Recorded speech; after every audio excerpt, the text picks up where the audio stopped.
Now, let's look at this new government analysis that's drilling holes in the opposition's policies unveiled in Peter Dutton's his budget reply last week.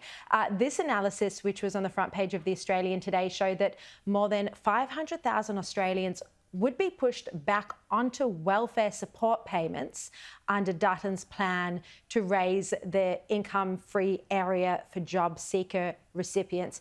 Patrick, how does this is obviously government analysis showing that there'd be, 50,000, not 500,000, 50,000 more people back onto welfare. How does this analysis work? Why would these people go back onto welfare? It's very simple logic that if you expand the eligibility for Jobseeker payments, then you'll have more people on those payments. And that's the policy that the opposition leader announced last week.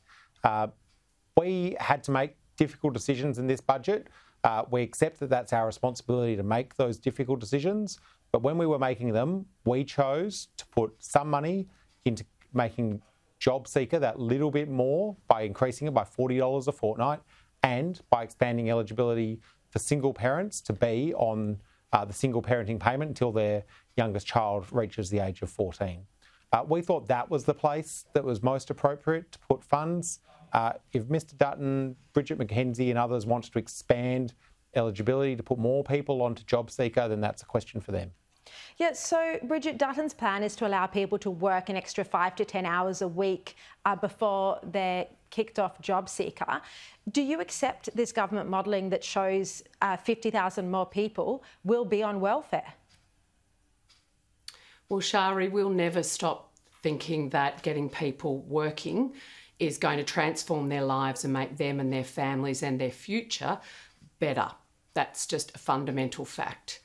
We are in a tight labour market and there are jobs that are needing to be filled right across our economy. So we do believe fundamentally that people who are currently on Jobseeker should be able to take an extra shift or two in a working week and not effectively pay 60% or 60 cents in every dollar that they earn in that additional shift. But at a time when...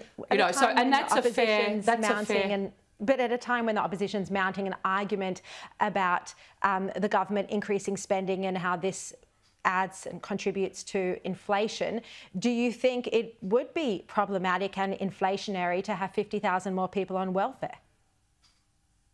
Well, I would have to see the assumptions that the government has used with this modelling. It's interesting that they've used government resources and departmental resources to attack opposition policy, which is seeking to get people into the workforce, rather than actually using those resources to help people who are currently on Jobseeker into a job. So I'd like to see the assumptions. But on the costings, Sharri, we've now seen the assumptions within the Labor government's budget, and that will feed into appropriate costings for our policy. At the end of the day, a high inflation economy hurts the poor the most and for the longest.